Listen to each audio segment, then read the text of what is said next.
I subscribe to the Creative Cloud version of Photoshop, Bridge and Lightroom, and so I try and use each one of these programs to its best advantage, or at least the way I like to work. But I also use Windows File Explorer for managing the folds and files at the computer-based level. So within File Explorer, I create a logical filing structure for bringing the raw files into. Now I've got a dedicated hard drive for my raw files. In this illustration I'm showing it as D drive.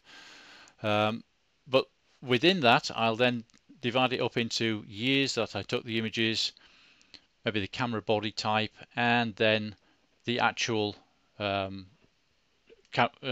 shoot that I went on. Okay, and I usually give it a number 01, like 02, 03, so you can sort through fairly easily like that. Now again, I use Windows File Explorer for bringing the images into the computer. Now we can do this through Lightroom, but I find it takes an awful lot of time to do that because it's rendering a development process to the images, it's generating preview images. So I like to try and get this over and importing it, well, transferring the images to the computer as quickly as I can, and you can do that through File Explorer a lot quicker. So, and I use a card reader for doing that. So I create a folder for the images to go in, and I just drag and drop them into that folder. And at the same time I also copy them to an external hard drive, so I've got 2 copies of the files at one time. And every now and again, or usually maybe every 2 or 3 months, I will copy the entire hard drive to another external hard drive so that I've got at least 2 copies of all my raw files at any one time, and usually it's 3 copies I've got. So if the primary hard drive fails, at least I have all my work on an external hard drive that I can then reinstall onto a replacement hard drive if need be. If your hard drive goes and you've got no backup, you've lost your life's work. So Lightroom, what do I use that for? Well, because the images are already on the computer now, because I've used File Explorer, I import them into Lightroom. Now remember, this doesn't actually move the images, it just provides a link between Lightroom and the image location. So you can view it within Lightroom, but say it doesn't actually move the image. We can apply metadata, things like copyright information, your name and address, maybe where it was taken, keywords, things like that, depending on your needs. Whenever I take a certain type of picture, maybe like a bird in flight that's got black and white plumage, there'll be an ideal kind of development process to represent that sort of image. And once you've produced that development process, on that one image, you can save that as a preset, which you can then apply to any other images that you bring into Lightroom. And of course you can do that within Adobe Camera Raw and Bridge as well. So I tend to use presets an awful lot. It saves an awful lot of work because you can apply a typical preset to a set of images and you're already on a good start because they all are rendered in an appropriate development way. I use Lightroom and I use Bridge to rank images. So they both have their advantages and disadvantages, but you can rank them using star ratings and color labels. So I tend to rank my images when I'm just trying to sort through the duffs from the good images. I'll rank them using star ratings. So I'll give any images that are total duffs, that are totally out of focus, incorrect exposures, missing out of the frame. Those sort of images will get a 1 star. And if they're really fantastic, give them a 5 star. So that's the sort of range that I apply ranking wise. And then once you've been through your set of images, you can then sort all the images with 1 star and delete them all with one click of a button. So using Lightroom, ranking the images and sorting them out that way, it's great for doing that. Once I've ranked the images and decided which ones I'm going to print, which ones I'm going to create as a digital projected image, I then process them. I fine-tune the processing of them within Lightroom.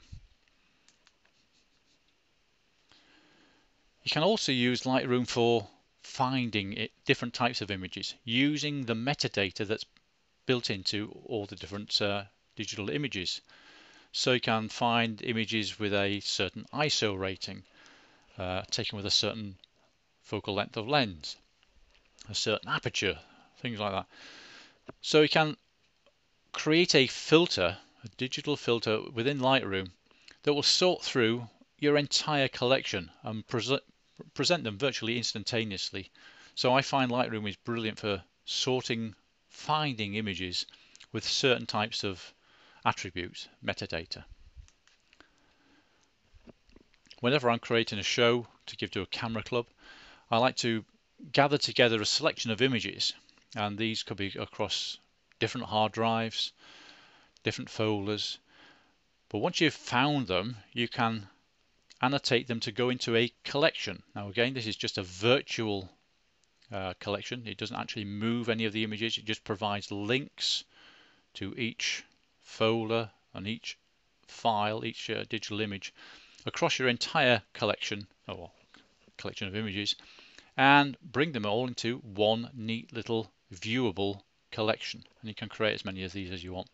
But I find Lightroom is brilliant for collecting your images together for specific little projects. Onto Photoshop. So what do we do there? Or what do I do there? So I carry out additional processes not possible or as efficient in Lightroom. Remember, I try and use each of the programs the way I find works best for me. So whenever I need to use layers, blend modes, masks, pixel editing, montages, I've got to use Photoshop. I use Photoshop to automate a lot of things. I use actions, batch processing, photo merge, HDR. You can do photo merge and HDR within Lightroom, but actually I prefer to do these within Adobe Camera Raw. I find the results I get are easier within Adobe Camera Raw. For digital projected images, I crop and I size and I apply a thin white border and I final sharpen and then save, of course. So I prefer to do that in Photoshop. For prints, I crop and size, final sharpen, and I use printer profiles. Now again, you can do these in Lightroom, but I find it's more intuitive to do it in Photoshop. Then of course I finally save the result in images as a Photoshop file for all the prints I do, or as a JPEG file for digital projected images. And I save these to a separate hard drive. So I've got a separate hard drive for all the created images that I've produced.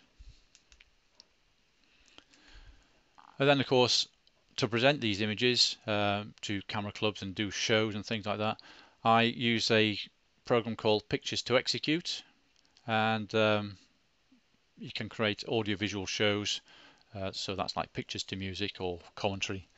So that's another program I use. And I also use PowerPoint. Now all the illustrations I'm showing you throughout this this book and these videos, these sort of animations are all done in PowerPoint. So I find this is really good. And you can also produce picture shows, illustrative picture shows using PowerPoint. So again, I use these different programs to suit the way I prefer to work. So hopefully that's giving you a bit of an idea as to how Lightroom fits into my digital workflow.